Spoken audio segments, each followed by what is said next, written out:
We're having the fireside chat with the founding chair of the Soulscape 2026 and the Oscar winner and also the Matrix VFX Supervisor, and he's also the CEO and founder at escape.ai. So, round of applause for John Gita.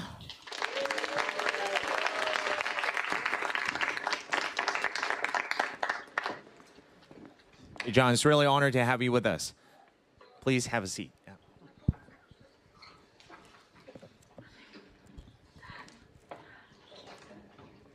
Okay, cool, John. We all know that you've been very famous for the Matrix and bullet time. So, it's just my personal, interest. I really want to know, like, when you invent the bullet time for the Matrix, you bend the reality, literally, for all the audiences. I've been talking to Bruce Hunt, who's the Unit 2 second director, just saying that when people are saying, like, the bullet time, they went crazy.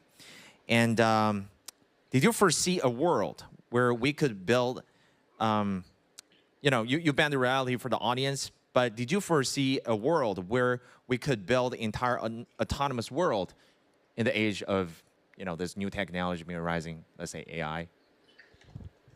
Okay, there's a big span. Yeah, a big span. Those two. Yes, and yes. So as time has gone by since a piece of science fiction written by humans depicting a future world that's essentially self-generating, a lot has happened since that film. That film came after a number of other films, a number of books, a lot of thinking across many years about what society will sort of construct around itself. And so at the time we made that film, and we're trying to create this depiction of a flawless simulation, well, technologists, engineers, would look at some of this fiction and look at it slightly different than the average person in the theater. Some looks at this fiction and they see instructions. It's like, oh, what is something interesting to potentially build? So science fiction has had this interesting relationship with, the reality of, what we've chosen to build with our technologies. And so what began as a cautionary tale, Matrix is a cautionary tale about what could happen. Well, here we have building blocks. Now, it doesn't always have to be the dark side, right? So it's a cautionary tale for a reason. It's about, like, well, how do you sort of potentially, work your way towards the light side? So let's stay on the light side, and go to where you kind of implied at the end of your question, which is, well, what are some possibilities? Will we, even on an individual level, be able to build whole worlds, fantastic worlds? And I think we're probably literally at the moment where we can say with some confidence, it's still instinct, but some confidence, that we are going to be able to do just this. Build worlds,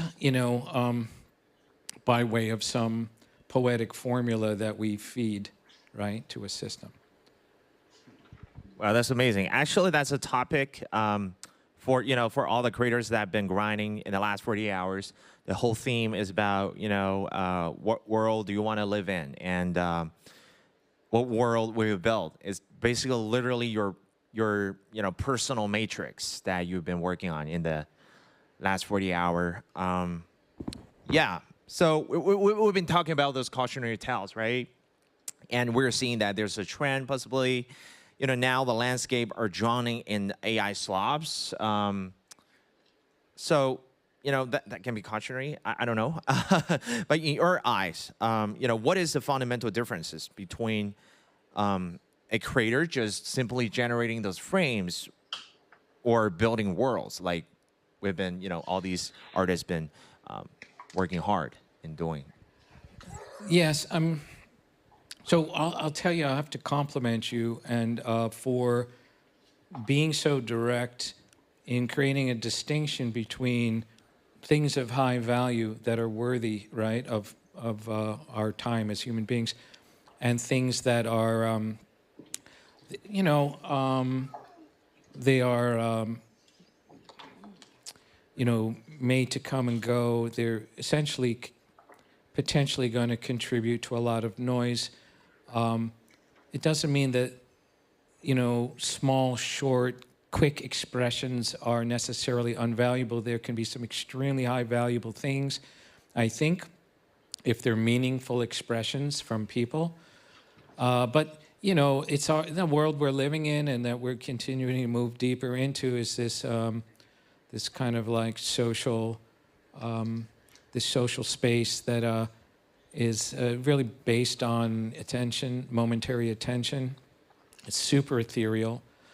A lot of things that are being created, and this is not new with Gen AI. Gen AI is not the beginning of it. It's been going for some time, but it's just, that doing things to be sensational and have quick impact. It's just the way, unfortunately, like our, we've been sort of organized around. But to point out that there's going to be a difference between things of value and things that are really just ethereal and not necessarily of value is important to do now. Because we've been doing a lot of these conferences the last year, 2 years, reveling in the technology and the potential of it, but not helping ourselves by not pointing out that there can be a distinction, in the outcomes, right, of using this technology. So I don't know if that answers your question, but I'm just answering. Actually, I'm starting. What was your question? I started with. I wanted to actually compliment him because I think that. Thank you so much. I think that the conference is has been well set up. Thank you so much. Thank you so much, John. Yeah, I really resonate with what you said, right? We're joining AI slobs. Or just, random content, which is good because, the threshold of creation has been eliminated. But we do need the mastery. So basically the question is, so here today, what is the absolute mastery standard you are looking for as a visionary,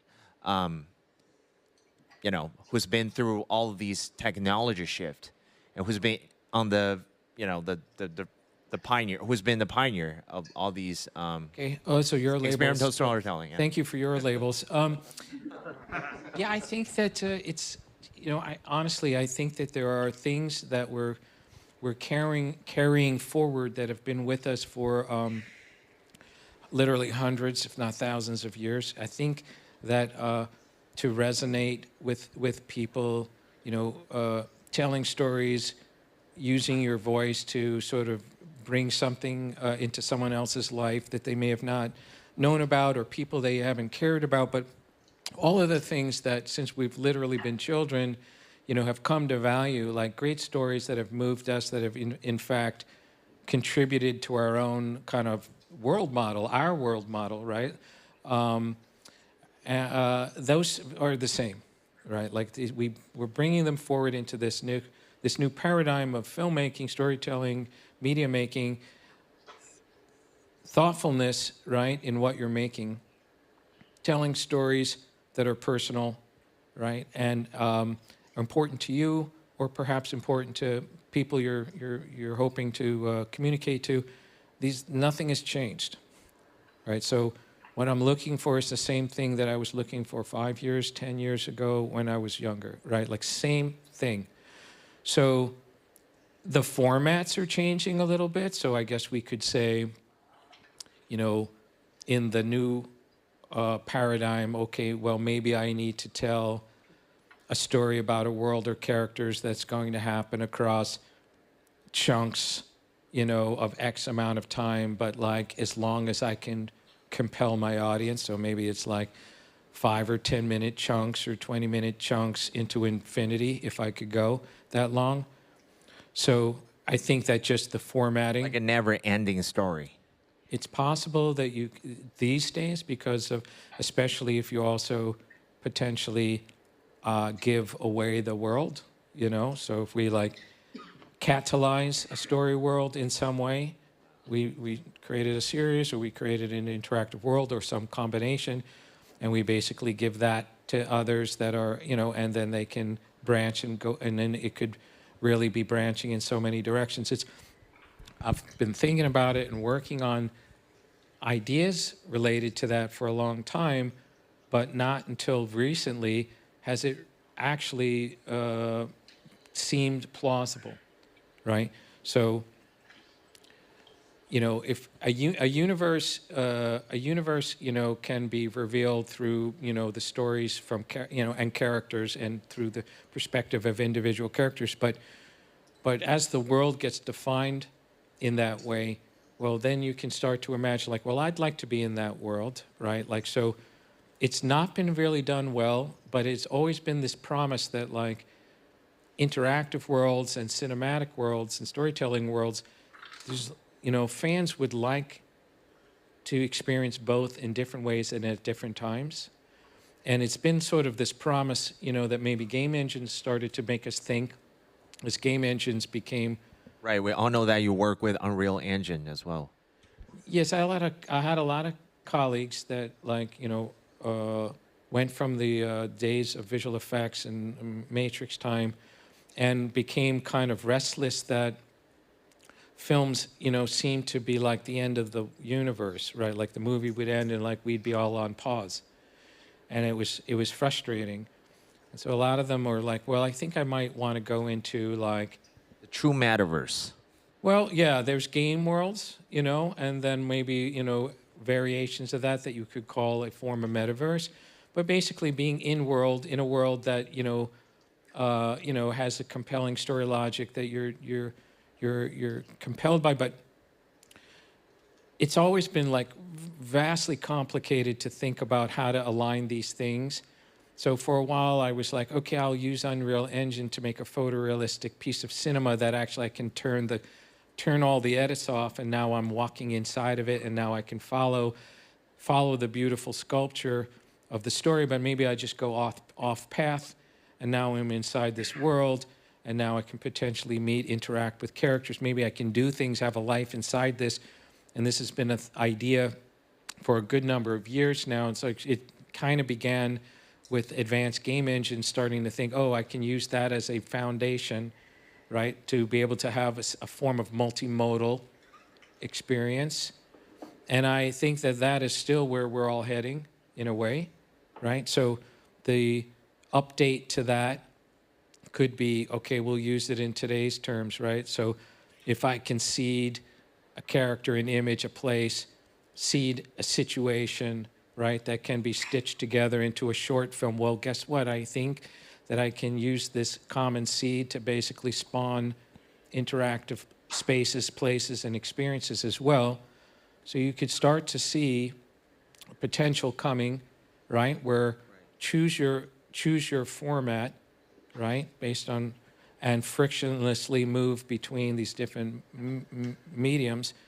What's the thing that binds them all together? Well, it's the world, right, and the characters. Exactly. And it's the same things that would compel you to even watch that movie or go into that game in the first place. So we're heading in that direction, and so this is what's really kind of most exciting. Amazing. So based on what you said, so what might interest people first might be the world, and then it's the story that make people stay. Well, like, I mean, if you read a great novel, well, the world has been on, you've imagined a world while you read it. You can do that in cinema, but like you're still laying out the foundation of the world, the logic of the world, the mysteries of the world, right, and the people and characters in it. So whatever hooks you in first, that's why it's so future-proof, because even if audiences really like, okay, I love game worlds. I start in game worlds, maybe where I start, but I may be led to like a cinematic or a series because I'm so in love with the game world that I began in. So I think people need to be able to kind of like portals and trapdoors move between these different mediums for a complete fan experience. And I think the reason why I'm excited about the time is that, like, okay, today's creators that are the modern creator, which is being made right now, right? Like the modern creator is no longer pinned into one medium, because usually it's so expensive, so complex, it takes so long that usually have to pick a lane. Oh, I make movies, I make games, I make this. I got to pick my lane, and I'm going to wind up getting only opportunity to keep advancing inside the lane. Well, now the modern creator may actually be like, no, I'm not a video maker, I'm an IP creator.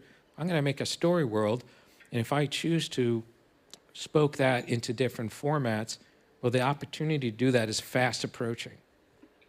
So people no longer be limited by the form of the content, because they have more choices, and also there's a liberation. So now they can just do whatever they want and not limited by the traditional kind of like barriers anymore. Yeah, well, we're all going to be super amplified and assisted now, right?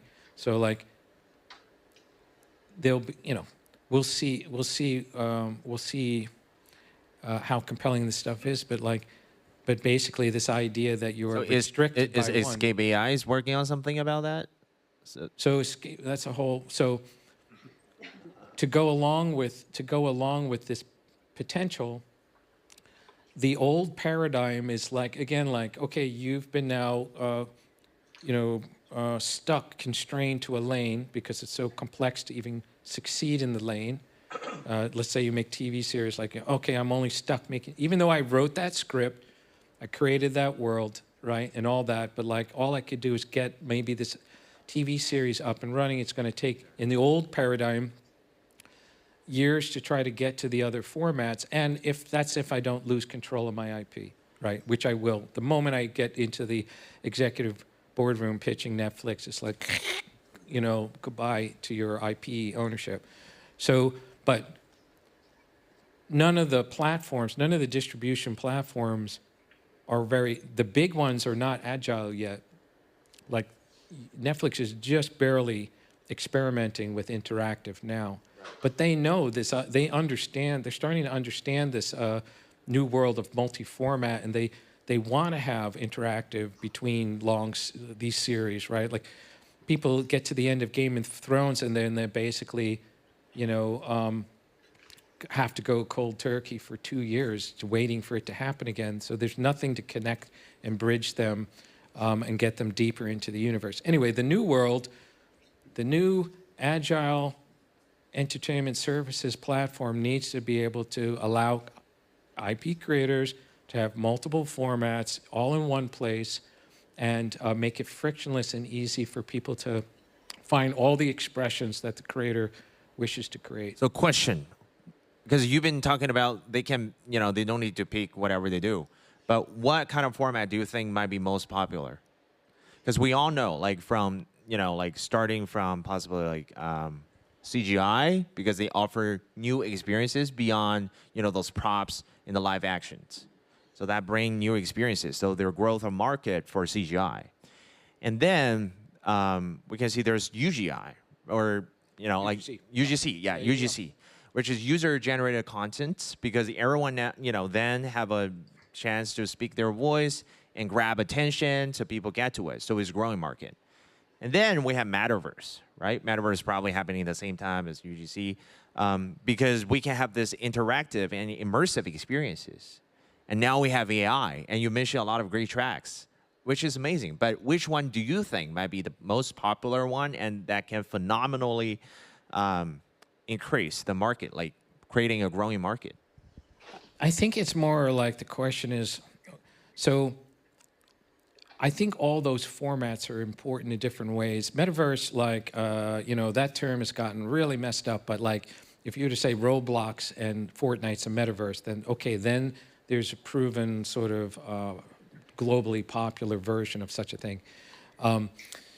I think that there's going to be a really different relationship between the original authors and the, let's say, fan participants of a particular IP. I think that they're going to be, you know, the evolution of mod culture as we know it in gaming is going to go in a really interesting direction with generative, right? So That'd be allowing so fantastic. allowing fans or to become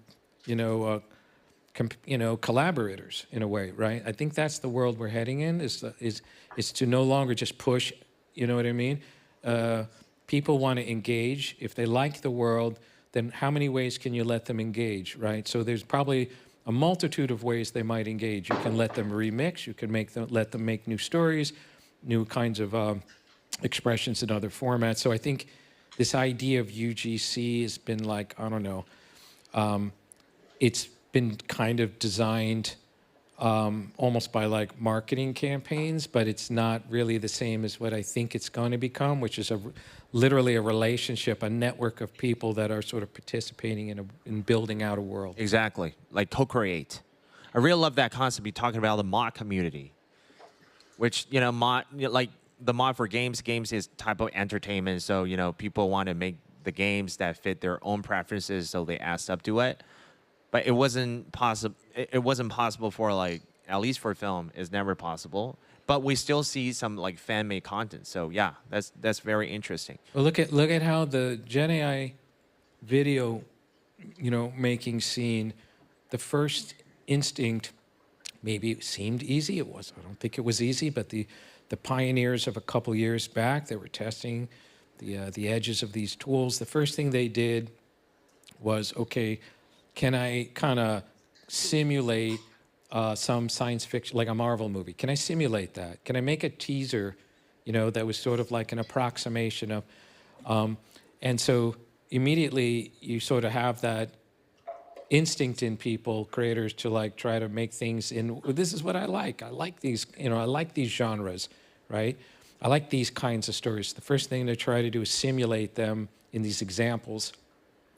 But after a while, many people started becoming proficient, and they started, because they were iterating so much. Oh, keep using it, keep testing to, right? Along the way, they started increasing how much they could make, but now they're like, well, maybe I just won't simulate like some fan fiction-like thing. Maybe I'll try making my own fictitious story world. It's literally only been a year where we've seen, maybe a year and a half, where we've seen people making original stories, and now it's kind of evolving. It's like really accelerating, and there's just a lot of original IP coming out that's inspired by every creator is inspired by something from the past. So this is like wave of inspired new story worlds appearing.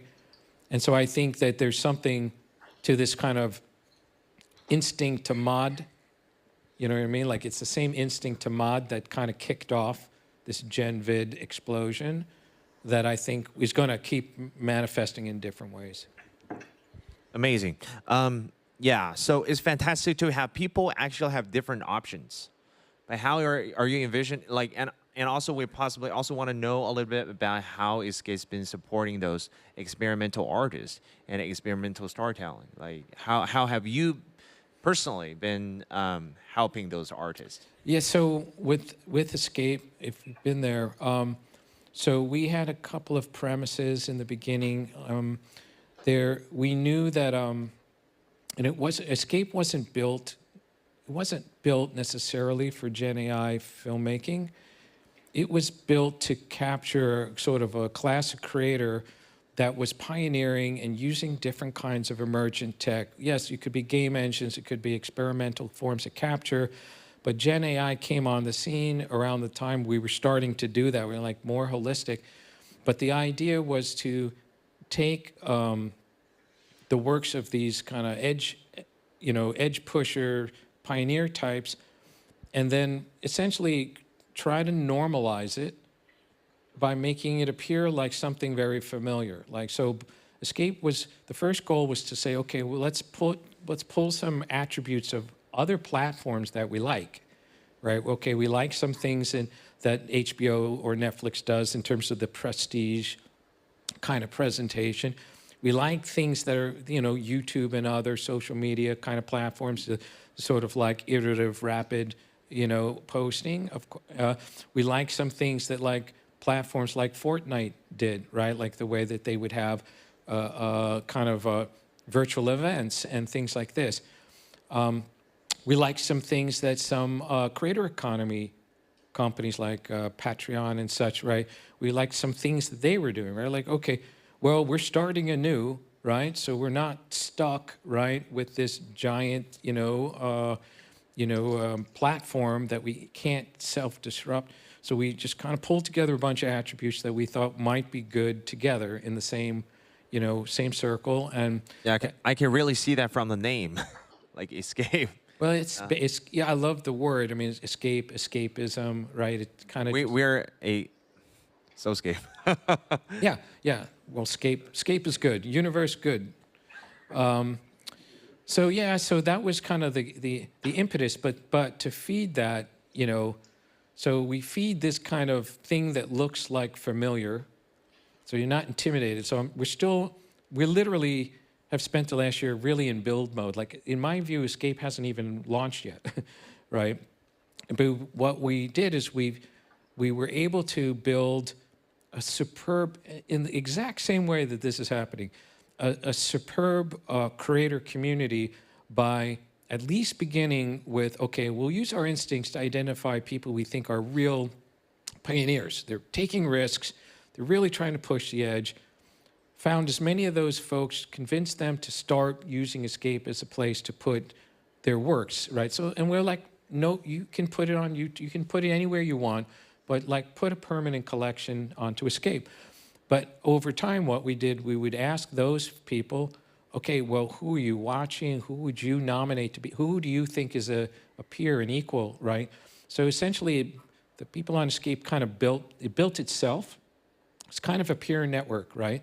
And there's clearly a lot more people in the world that should be in this peer network, but it sort of assured that everything coming into Escape was like good to great, right? Like, because we were essentially curating people, like, okay, this person has amazing ideas. It's not that they're just excellent at tools. Yes. They had amazing ideas. We're like, okay, that person's probably going to continue to put out films with amazing ideas. Let's give them a channel, and they populate it, and then, we're able to then watch all these projects. Like there's close to 100, 150 films come in a week, right? We're able to observe that. We, by human eyeballs, right, curate it and program it. So we're like, changing that every single week. So we're lucky. We're drawing from the best already, and we're changing that every week. So there's a whole programming aspect to it as well. Amazing. Since you're supporting the artists, are you still making some like your personal projects with AI? If you are, just wonder, what would be a dream film you'd love to see? Well, so it's a lot of work to work on this platform. So it's literally probably the first time in my career that I kind of put my personal aspirations a bit to the side. I have Supporting the artists. yeah. So, but again, over time, like the thing that is a very big difference when you have like a self-serve platform like YouTube, where you have like, who knows, countless millions of people contributing, very few personal relationships to YouTube itself, right? Relationships really do matter, because relationships, you understand where people want to go, what's important to them, what they've invested time in. And so if you can develop a platform where you understand what people are intending and what's important to them, then you can actually work with them, right, to help put their most important works up. And then at some point collaborate with them, right? Like co-produce things. And so that's a thing that I'm absolutely trying to work towards, is some executive co-producing of stuff. I have one passion project that I do actually spend extra time on, It's called Metropolis. It's based on this. It's an IP that I and another friend, Kiri Hart, acquired the rights. It's a manga from I think it's like 1946 by the creator Osamu Tezuka. Did Astro Boy. So we had this other sort of property that he developed called Metropolis, and again, it's in the how would I put it? It's in the zeitgeist of the German Metropolis film, but from a Japanese perspective, and it's phenomenal world. And if you check beyond the manga, the creator of Akira, right, wrote the anime version of this in 2000, and it's a spectacular anime, like one of my favorites. And at a real inflection point for the sort of form of anime, as it was about to sort of move to the third dimension, right? Like it was up into this push, right at the cutting edge, right? So, Right. so it's like a really cutting edge story world presented in a cutting edge way, and so I've been in love with it since the Matrix days. So now my friend Kiri and I are developing Metropolis for like a Gen Wow. AI cinema, yeah. Wow. It's like extension of the IP, or just more of, or like a new. Yeah, yeah, of course, right. We want to modernize it. Yes. Wow. Yeah, I want to build off like Matrix and Speed Racer. The intent was to build off of the soul, right, of the influences. So at the time, comic books, but also anime for Matrix. Matrix is a photographic translation of Eastern animation and Hong Kong action movie, right? And Speed Racer more literal.